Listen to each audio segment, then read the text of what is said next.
Fala pessoal, o convidado de hoje do nosso 1 a 1 é o ex-jogador e hoje diretor de futebol do Atlético, Vitor. Procuro sempre dentro da minha linha de trabalho ser objetivo e direto. Bom, vejo um time bastante competitivo, um ambiente de trabalho muito bom, mas não falta trabalho, não falta comprometimento. O Cuca ele sabe o caminho para ganhar, né? Você não pode perder, fique aí e confira agora essa entrevista especial com o diretor de futebol do Atlético, Vitor.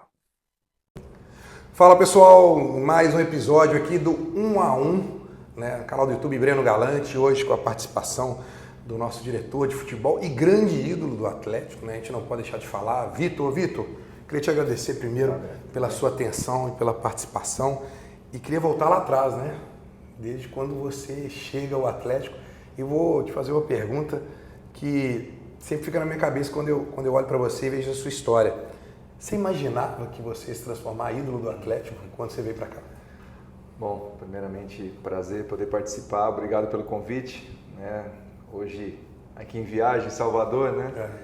Então, o Breno é uma pessoa que acompanha sempre o Galo, sempre elevando o nome do Galo. Então, agradecer também pela postura, pelo trabalho. Cara, a gente, quando entra em campo, a gente entra para fazer o nosso melhor. Só que o que vai acontecer dentro de campo, a gente não sabe o que vai acontecer. E claro que você se prepara, você se concentra, você foca, mas futebol é uma coletividade. E quando às vezes a coletividade ela não prevalece, dificilmente o individual vai ter destaque. Então, eu me considero um privilegiado de poder ter vivido numa era ou numa das equipes mais vitoriosas e mais qualificadas da história do clube. E isso me ajudou com que eu pudesse também, em momentos decisivos, nos quais aconteceram defesas memoráveis, chegasse a essa condição, a esse status e essa identificação que eu tenho com o Atlético. Então, gratidão pelo Atlético me ter aberto as portas e gratidão a Deus também por me colocar no lugar certo, na hora certa, com o time certo, que foi um time histórico, memorável, que marcou uma geração de torcedores atleticanos. Ô Vitor, quando é anunciada a sua contratação, ela pega de surpresa todo mundo, porque você vivia um grande momento no Grêmio, passado por seleção brasileira, e realmente assim, o Atlético precisava de um goleiro, mas não imaginava que ia conseguir tirar um goleiro do nível que você estava naquele momento do Grêmio, né? Como é que foi isso? Isso também te pegou de surpresa, essa negociação? De certa forma sim, Breno, porque, voltando um pouquinho no tempo, em 2009, no final de 2009, eu tive uma proposta para jogar no futebol italiano, ainda quando defendia as cores do Grêmio. E naquele momento eu vinha num momento de evolução, de crescente também, com a camisa do Grêmio, com convocações sucessivas, e eu tinha um grande projeto de poder ir para a Copa do Mundo em 2010.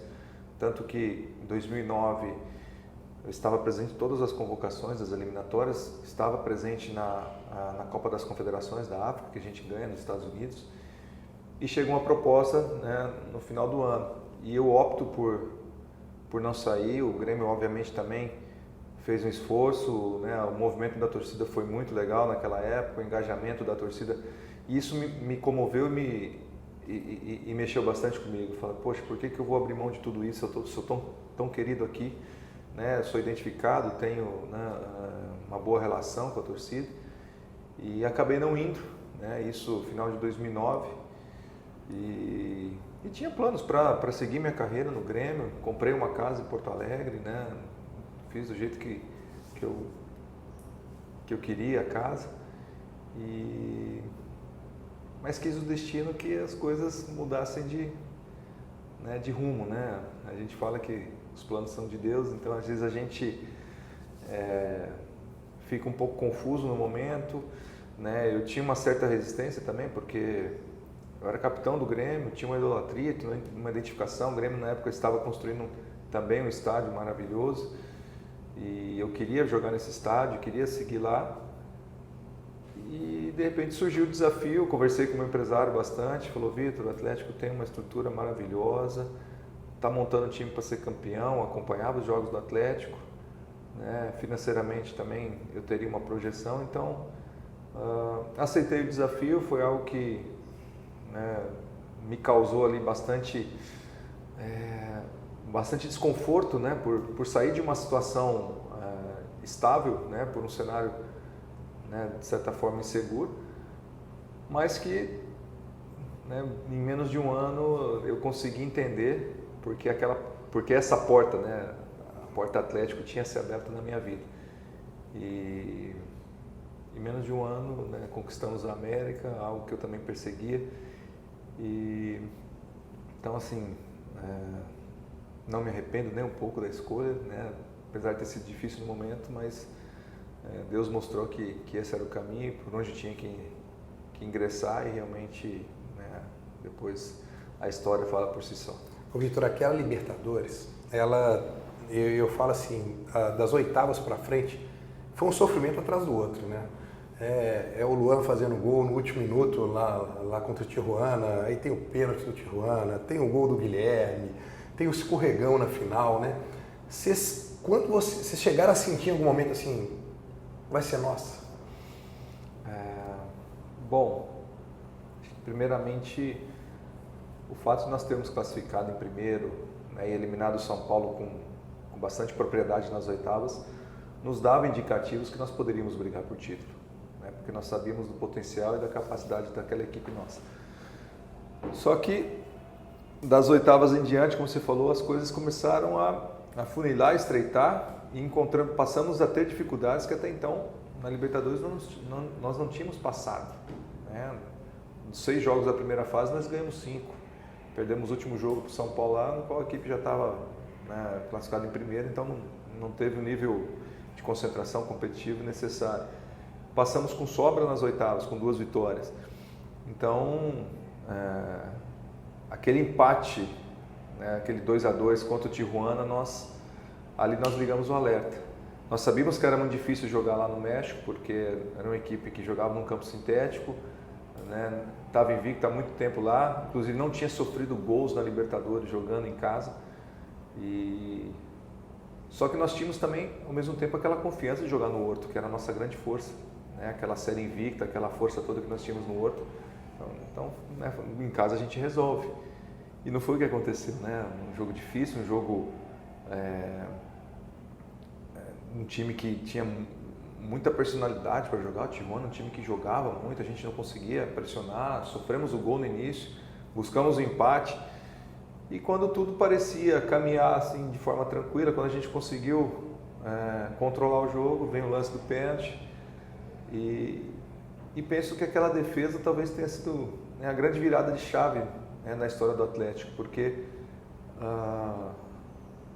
o Atlético tinha um histórico de algumas infelicidades, de momentos no qual, sejam eles por questões de regulamento, arbitragem, né, sempre no momento onde o clube estava ali caminhando para uma grande conquista, acontecia alguma coisa desfavorável, né? E aquele momento realmente acho que foi a grande virada de chave, e a partir dali a gente foi se forjando nas dificuldades, né? Depois da semifinal, um jogo de ida dificílimo lá na Argentina, a gente consegue, né, reverter, empatar ali no final com o Guilherme, e a cada jogo que as coisas vão acontecendo, né, você vai tendo alguns indicativos de que o título é possível, né?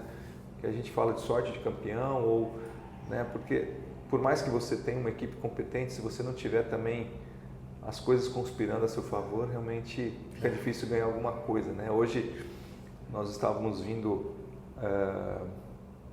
aqui pro hotel, né? E eu conversava com o Cuca no avião, e em 2021, né, nesse mesmo estádio que nós vamos jogar, nós tomamos 2-0. Verdade. Né? Ele colocou 2 jogadores que não eram titulares, né? O Natan fora da posição, colocou o Natan como extremo naquela oportunidade, e em 15 minutos nós fizemos 3 gols. Então, são coisas que né, marcam uma conquista, né? São fatos improváveis que vão acontecendo e de repente, né, te clareiam um caminho para você se tornar campeão. Então são momentos assim que você vai depois pescando e falando, não, realmente as coisas conspiraram a nosso favor. E você falou uma coisa, eu estava nesse jogo na arquibancada, no jogo do Tijuana, e quando saiu o pênalti, a primeira coisa que veio na minha cabeça, eu falei, de novo, não. Sempre com o atleta tem que acontecer alguma coisa. Eu confesso para você que, assim, eu achei que... E aí você fez um milagre ali, né? O que passou na sua cabeça naquele momento? Você lembra daquele... Porque aquilo ali deve ter sido, assim, fração de segundo, muita concentração e um estádio em silêncio, né? Porque o outro estava todo mundo calado. Sim, foi um silêncio absurdo quando o juiz apita aquele pênalti. Já havia um clima de certa tensão no estádio pelo que tinha sido o jogo, né?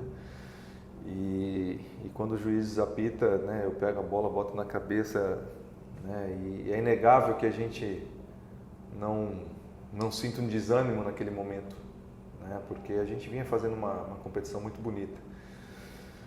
E a gente tentou esboçar uma reclamação com o árbitro e, né, eu só tenho a lembrança do Alexandre falando, Vitor, deixa que a gente briga, concentra no que você tem que fazer, né, nossa esperança está em você, né, e aquilo me colocou no eixo novamente, falou, bom, ele tem razão. Saí de perto, me concentrei, fiz uma oração, coloquei na mão de Deus, porque num momento desse, né, ele transcende a sua capacidade, transcende a sua preparação, transcende a qualquer outra coisa, né? E a forma com que a defesa acontece, ela é muito improvável, né? E é praticamente num ato de desespero que eu acabo levantando a perna, né, e ela acaba explodindo no meu pé. Quando eu caio e vejo a bola passando, né, foi meu último recurso, como se fosse o último suspiro para tentar salvar a situação, né, e quis Deus que fosse assim, né, mas é difícil descrever em palavras, né, um momento como esse, porque na hora a única preocupação sua é de você não tomar o gol, porque a bola sai na lateral, já jogam rápido, desesperado, tentando retomar a concentração, tentando entender o que aquele momento representava, né? E aí que o juiz termina o jogo, realmente você consegue dimensionar, né, a grandeza daquele momento, né? Quando você ouve a torcida gritando o seu nome, a emoção dos seus companheiros, a comoção no estádio, aquela chuva de repórteres em cima, então ali você tem realmente a noção, né, do que o momento representou. A sensação é difícil de descrever porque é algo muito forte, difícil colocar em palavras porque é um caminhão de sensações ali que você tem naquele momento para você conseguir descrever em poucas palavras. E aí, Vitor, não só por conta dessa defesa, pelo título e por toda a sua identificação com o Atlético, a gente percebe, inclusive, nas viagens do Atlético hoje, né, que o torcedor, ele está sempre te aplaudindo, gritando seu nome, pedindo um autógrafo, pedindo uma foto. O que isso representa para você, né? Porque é difícil você ver essa transição, né? Hoje você é um dirigente de futebol. É difícil você ver um dirigente que o torcedor vai até ele para pedir um autógrafo, tirar uma foto. Acho que o torcedor sabe separar as situações, né? Mas o que ele sabe é que também eu dedico a minha vida ao Atlético, né? Primeiramente em campo e agora como diretor do clube, né? Eu abdico de praticamente toda a minha vida pessoal, da minha vida social, da minha vida familiar, para poder estar disponível para o Atlético. Então acho que o torcedor, né, principalmente o torcedor atleticano, ele é muito grato, né? Ele entende, ele reconhece aqueles que realmente dão a vida pelo clube, né? Então acho que não é só pela defesa, pela conquista da Libertadores, mas que tem muito a ver com, né, com essa troca, com essa sinergia que existe, que eu sempre procurei criar, sempre respeitando muito essa camisa. Então acho que isso é reconhecimento, né, do trabalho inicialmente dentro de campo e agora, né, nessa nova etapa da minha vida, da minha carreira, né, como gestor do clube. Mas quando tem que cobrar também, eles cobram, mas sempre com muito respeito, nunca, né, de forma agressiva, sempre ponderando muitas palavras, que também demonstrando, né, o valor que eles dão, né, a história que eu construí. E como é que foi para você essa transição, Vitor? Isso era uma coisa que já estava na sua cabeça? Porque você começa ali junto com o Rodrigo Caetano, né, seguindo os passos do Rodrigo. Eu me lembro que uma vez eu conversei com o Rodrigo, ele falou assim, cara, pode confiar, o Vitor é um cara que ele pega bem as coisas, ele vai ser em breve o diretor de futebol do Atlético. Mas eu confesso que eu não imaginei que fosse tão cedo, né? Até pela transição, pelo espaço, você também não. Breno, se tem algo que eu sempre me preocupei durante a minha carreira, foi o pós-carreira, né? Tanto é que eu nunca parei de estudar, né? Eu concluí o ensino médio, já ingressei na faculdade, com 22 anos eu me formei na Faculdade de Educação Física, porque ainda minha carreira futebolística não tinha decolado, ainda, né, tentando usar isso como um plano B para um possível insucesso na carreira, porque a gente sabe o quão difícil é você ter uma carreira consolidada no futebol, dado o nível de competitividade e de entrega que se espera de um atleta. Então, com 22 anos me formei em Educação Física, também já pensando no pós-carreira também, em alguma área técnica, alguma área, né, ligada ao esporte, ligada ao futebol, que o esporte sempre foi a minha vida. Felizmente consegui alavancar minha carreira, eu sou grato demais pela carreira que eu construí, porque quando eu saí de casa com 14 anos, jamais imaginaria que pudesse chegar no nível que eu cheguei, no status que eu cheguei, né, disputar uma Copa do Mundo, seleção, né, essa idolatria. Então, assim, eu sou abençoado e privilegiado por ter vivido isso.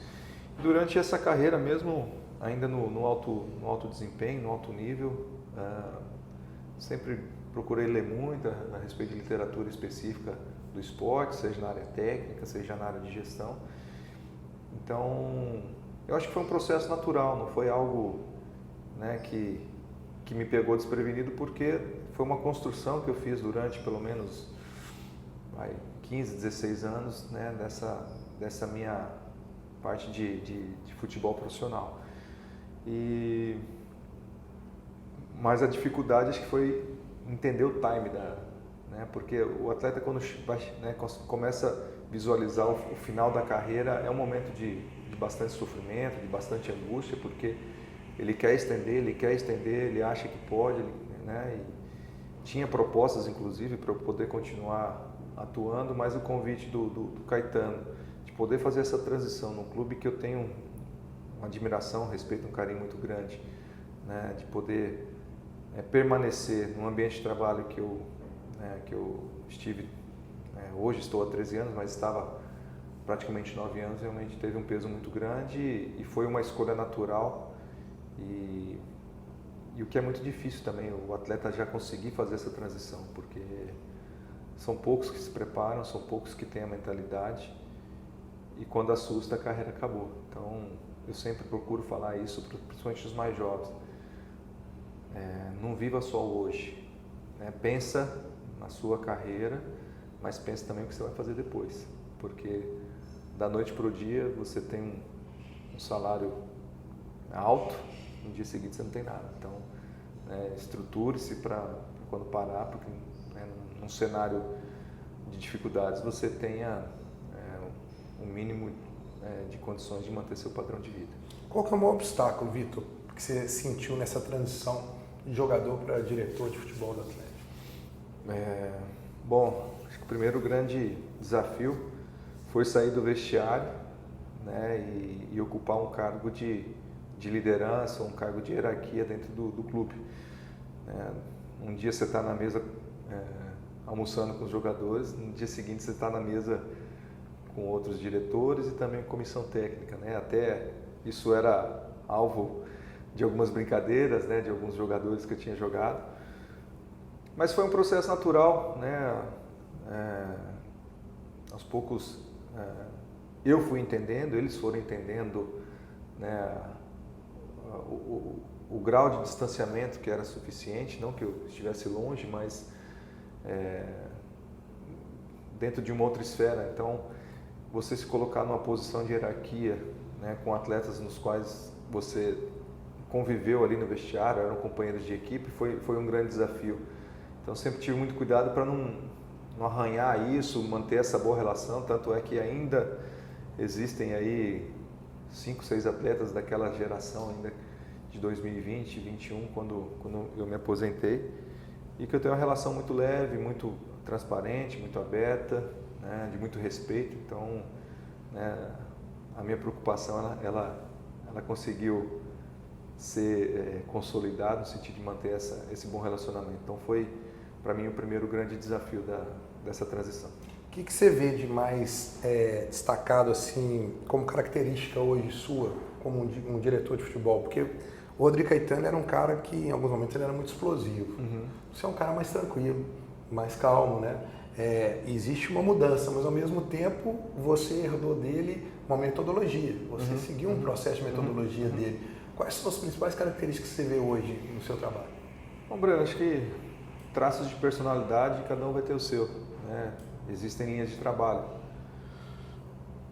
E o que eu procuro sempre dentro da minha linha de trabalho é ser objetivo, direto, né? O que eu falar para você hoje é o que está valendo para amanhã também. A conversa não faz curva. Então é sempre essa objetividade, né? Uma comunicação clara, né? Transparente, verdadeira, porque quando você fala a verdade, você fala uma vez, por mais que você fale o que o outro não quer ouvir. Acho que é importante essa transparência. Discrição, eu acho que hoje o meu cargo ele demanda muita discrição, meu trabalho é de bastidor, meu trabalho é institucional, então procuro me assegurar de que eu estou garantindo a blindagem dos atletas, o melhor ambiente de trabalho, mas a competitividade sempre, né? Porque quando a bola rola, né, quem acompanha o jogo perto de mim sabe o quanto eu me transformo, o quanto né, eu fico agitado. Então querer ganhar isso não vai sair do DNA, porque a gente que vem num ambiente de competição enquanto atleta, isso a gente não perde, não quer perder nem para o ímpar. Eu penso que por você ter sido um atleta, né, e viver o Atlético, conhecer o Atlético, que isso deve ser um ponto que você hoje deve ser muito importante para você e positivo nesse aspecto, né? E com a chegada do Paulo Brax, a gente pode dizer que hoje você é um cara que lida mais direto e absorve mais isso dos jogadores? Nesse contato direto? Até por você já ter vivido isso, é uma coisa positiva? Sim, eu acho. Até porque o fato de ter jogado futebol profissionalmente durante 25 anos me dá uma capacidade, uma percepção muito clara de como pensa o atleta. Então eu consigo pensar com a cabeça do atleta. E em cima dessa percepção, às vezes eu consigo antecipar situações, fazer alguma gestão que necessita, por ter essa cabeça ainda do atleta, ter o cheiro do vestiário. Não que eu vá tomar decisões somente pensando com a cabeça do atleta. É claro que eu tenho que ter essa visão de projeto, essa visão institucional, essa visão de um todo, de um processo, mas respeitando também, né, a opinião, né, e a percepção e o sentimento do atleta, né? O ideal é conseguir unir, né, a visão de projeto institucional com, né, o pensamento do atleta. Quando você consegue aliar isso, né, as coisas fluem de forma muito mais natural. E você mesmo disse no início, né? A cobrança também vem para o diretor, né? Como é que você lida com essa questão de críticas, cobranças? Você é um cara que acompanha a imprensa ou não? Você fica ali fechado? Chega para você alguma coisa? Tanto do lado positivo, né? Como também do lado negativo? Chega isso para você? Não? Eu costumo brincar que para mim a única diferença hoje é a posição, né? Antes como goleiro, agora como diretor, né? O nível de cobrança ele sempre vai ser alto, então é algo que não me apavora, né? A gente sabe lidar com as críticas, né? A gente que vive dentro do futebol, claro que quando elas não são devidas ou são injustas, incomodam. Não sou alheio às críticas, ainda mais quando são construtivas e fundamentadas, acho que são bem-vindas.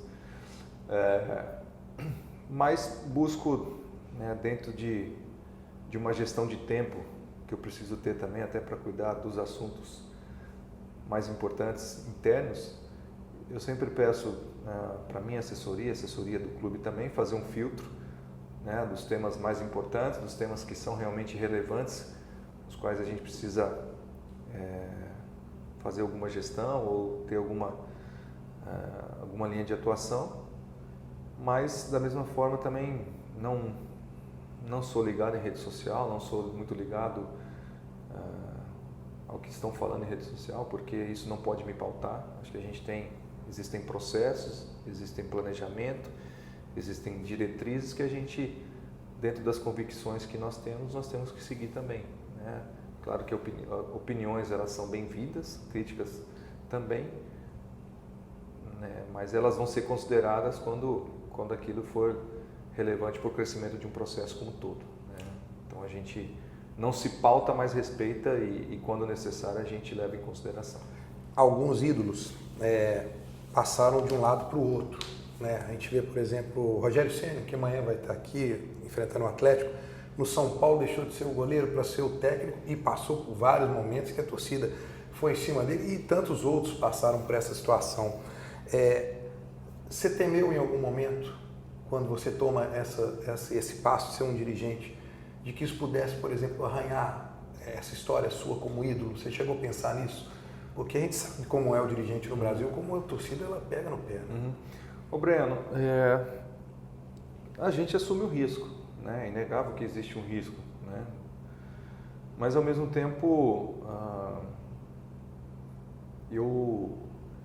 isso não me tira o sono, porque tudo que eu faço, eu faço de forma muito leal, de forma muito honesta. Então, posso errar? Posso. Você pode errar, o jogador dentro de campo pode errar, o juiz pode errar, mas por circunstâncias e não por omissão, né? Então, se eu vou cometer um erro, jamais por omissão. Vão ser erros circunstanciais, que às vezes a gente, como gestor do clube, a gente tem que tomar decisões. Em alguns momentos elas vão dar certo, em alguns não. Mas sempre pautadas na lealdade, no respeito ao clube, jamais decisões voltadas para o aspecto pessoal, jamais. Então, talvez acredito que o torcedor ele também enxerga dessa forma, né? A lealdade, o respeito, né? Então, toda decisão que eu tomar vai ser sempre fundamentada na lealdade e respeito que eu tenho a esse clube. Só vamos entrar agora num lado que muito torcedor não conhece do Vitor, né? O Vitor em casa, né? Como é que é o Vitor? O Vitor, qual que é o hobby do Vitor? O que ele gosta? O Vitor é casado, tem quantos filhos? Conta um pouco dessa parte da família do Vitor, porque você falou, você entrega seu tempo todo para o Atlético. Uhum. E quando você está com a família, que eu imagino que é pouco tempo, qual que é a principal atividade sua com a família? Bom, sou casado, tenho uma filha de 9 anos e sou privilegiado, sou abençoado pela família que Deus me deu, pela esposa que Deus me deu, que é uma mulher de muita sabedoria, né, que me apoia, que me dá suporte. Então, sempre muito importante em todos os processos da minha carreira, seja como atleta, seja como diretor. Sou muito caseiro, né? Não sou uma pessoa que gosta de ambientes muito cheios, sou mais reservado, mais tranquilo. Sou cara que gosta de natureza, gosta da pescaria, tenho meus cachorros em casa, tenho 4 cachorros. Então, esse é o Vitor, né? Um cara tranquilo, um cara low profile, né? Discreto, que nas horas vagas dedica seu tempo à família e em momentos um pouco mais reservados sempre. E é um Belo Horizontino já está adaptado? Você pode falar como assim, eu sou daqui, ou sente falta ainda do Sul? Breno, são 13 anos já, né? Em Belo Horizonte, inclusive já com título de cidadão honorário, então acho que mais Belo Horizontino impossível, né? Já com os hábitos, ainda não tão adepto ao trem, mas de vez em quando escapa, mas né, já bastante enraizado, inclusive nos gostos culinários, então a gente, né, pode dizer que é um cidadão mineiro, belo-horizontino por adoção e muito feliz. Não sei se gosta de uma cachaçinha, mas que tem uma cachaçinha com o seu nome, tem. Tem. Não, mas isso é uma história legal. A cachaça é boa, eu já provei. Porque a gente sabe da paixão do mineiro pela cachaça, acho que é é algo até cultural, né? E eu tenho um grande amigo em BH, inclusive você conhece, o Cristiano, lá da Viracopos, que é um grande produtor de cachaça. E um dia numa conversa, né, um bate-papo nosso ali, a gente, vamos fazer uma cachaça, vamos fazer alguma coisa também voltado para o torcedor, um produto para coleção, para o cara colocar na estante ali, mas um produto bom, né? E aí nasceu a ideia, surgiu a ideia, a gente foi amadurecendo, né? Ele começou a fazer algumas experiências lá e saiu uma cachaça com bem uma bacana. Garrafa impressionante, muito fina, né? Eu tenho lá em casa, não experimentei porque eu não sou muito chegado numa cachaça, mas eu vou dizer, é um belíssimo presente. Sim. É imponente, você vê ali, né? E a gente fez uma tiragem ali de 1000 garrafas, né? Tem algumas ainda, então quem quiser adquirir ainda tem disponível. E como é que a pessoa faz para adquirir? Rapaz, acho que no próprio site da Cachaça Viracopos, né? Viracopos. Que é quem produz. Tem na Cachaçaria Nacional também, então acho que a venda é mais online, né? Mas depois a gente pode buscar aí e colocar aí na... Pô, é um belo presente colecionador, então nem se fala. 2 perguntinhas para fechar, Vitor. E as garrafas são todas numeradas, né? O que é legal, né? A 1 e a 13 está comigo, então essa ninguém compra. Ô Vitor, como é que você se enxerga na história do Atlético? Porque existe sempre aquela conversa, né? Quem é o maior jogador da história do Atlético? Aí fica aquela discussão, falam de Hulk, fala do Reinaldo, Ronaldinho. Aí quando se fala, quem é o maior goleiro do Atlético? Aí, seu nome sempre aparece em evidência. Aí vem o Everson aí com esses títulos aí começa a dividir um pouco, mas aquela defesa, aquele título, quer dizer, o seu nome parece que sempre vem primeiro. Como é que você enxerga você na história do Atlético? Ô Breno, é difícil falar de você mesmo, né? Mas eu acho que essas discussões elas são saudáveis para o torcedor. O torcedor ele tem que realmente ter suas opiniões, suas percepções, né? E a gente tem que respeitar. Mas acho que cada ídolo desse que você citou, cada personagem, ele tem sua importância, né? Em determinadas épocas, né? E temos outros tantos ídolos do Atlético, né? O próprio Marcos, Tardelli, Luan, Jô, que foi importante, Leonardo Silva, Hever, né? Que são os caras da minha geração. E cada um dentro da sua era, da sua época. O João Leite, que é o Sim. Cafunga, né? São ícones também, são referências. Então acho que é difícil você falar quem é maior, e acho que é até injusto você falar quem é o maior, né? E eu me considero uma peça importante dentro de um momento importante histórico, né? E não estou aqui para querer ser maior que ninguém, ser mais importante que ninguém, né? Porque uma vez que você escreveu a história, ela vai estar eternizada, né? E cada um vai ter sua importância dentro da história, né? Então, né, minha intenção não é querer ser maior que ninguém, mas é entender que dentro do período que eu estive ali dentro de campo, né, eu tenho uma importância histórica significativa. E isso para mim é gratificante, né, e me enche de orgulho, né? Então me vejo como uma peça importante de um momento histórico importante, né, que tive a felicidade de eternizar meu nome na história do Atlético. Para fechar, Vitor, eu queria que você falasse para o torcedor, olhando hoje para o Atlético, o que você enxerga, você pode dizer para o torcedor desse futuro do Atlético, desse restante temporada, qual que é a sua visão, né, de quem está dentro do Atlético, né? O torcedor fica aí almejando títulos, né? Ano passado foi um ano tão atípico, né? Porque ao mesmo tempo que o Atlético poderia ter tido o maior ano da história do Atlético, e de repente chega em 2 finais, não vence, mas chegou em 2 finais, né? O que é importante dizer. Como é que você vê esse restante de temporada? O que você, Vitor, pode passar para o torcedor? Bom, vejo um time bastante competitivo, um ambiente de trabalho muito bom, com jogadores extremamente profissionais, que têm fome de títulos. Não prometo títulos, porque é futebol 11 contra 11, mas posso garantir que esses atletas vão se empenhar ao máximo. Da minha parte também, me dedico ao máximo para ter o time mais competitivo, mais forte possível, dentro da nossa realidade. Acho que é importante também a gente alinhar as expectativas, né, Breno? Porque às vezes o torcedor ele tem aquela sede de uma grande contratação, de um grande nome.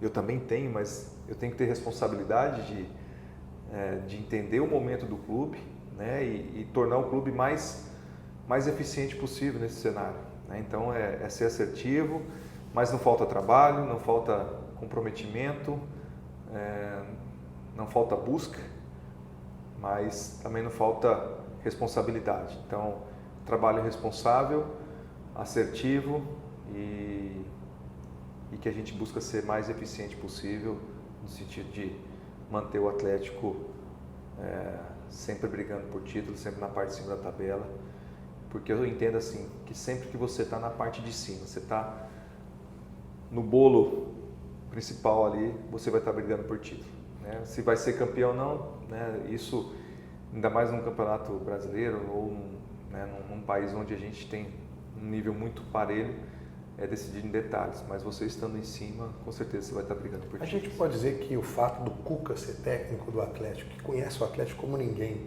isso dá um alento, até uma expectativa maior, Vitor? O Cuca ele sabe o caminho para ganhar, né? Não só no Atlético, mas a história, o currículo dele fala muito, né? Então, um treinador que sabe montar um elenco, sabe montar um time, sabe montar um ambiente de trabalho e vejo isso como um grande aliado, um grande trunfo para a gente poder realmente disputar coisas importantes nesse segundo semestre. Ô Vitor, eu queria te agradecer mais uma vez, desejar a você aí, né, um restante de temporada, espero que com títulos para todos nós, né, mais sorte ainda nessa sua carreira, né, que já é tão vitoriosa como treinador, que seja também como dirigente. Eu sou testemunha de toda a sua dedicação, de todo o seu acolhimento com o torcedor, o seu carinho com o torcedor, e eu acho que isso faz o ídolo, né? O ídolo não é só dentro de campo, eu acho que fora de campo a gente vê isso com o Hulk e vê isso com você. Então, assim, até te agradeço aqui em nome de alguns torcedores, se é que eu posso falar em nome de uns, por tudo que você fez pelo Atlético e faz pelo Atlético. E mais uma vez, muito obrigado. Eu que agradeço. Mas é isso, Breno, né? Toda a razão do nosso trabalho é para o torcedor. Então, nada mais justo do que ter esse carinho, esse contato torcedor, né? E isso que a gente vive hoje, né? Seja como atleta, como diretor, passa, mas esse carinho pode ter certeza que ele é eternizado. Então, sempre que eu puder ter essa manifestação, essa atenção do torcedor, pode ter certeza que eu vou fazer. E obrigado, né? E vamos juntos por mais aí. Tá aí, pessoal. Mais um 1 a 1 hoje com esse mito, ídolo, o Vitor. Espero que vocês tenham gostado. Até a próxima. Um abraço. Valeu.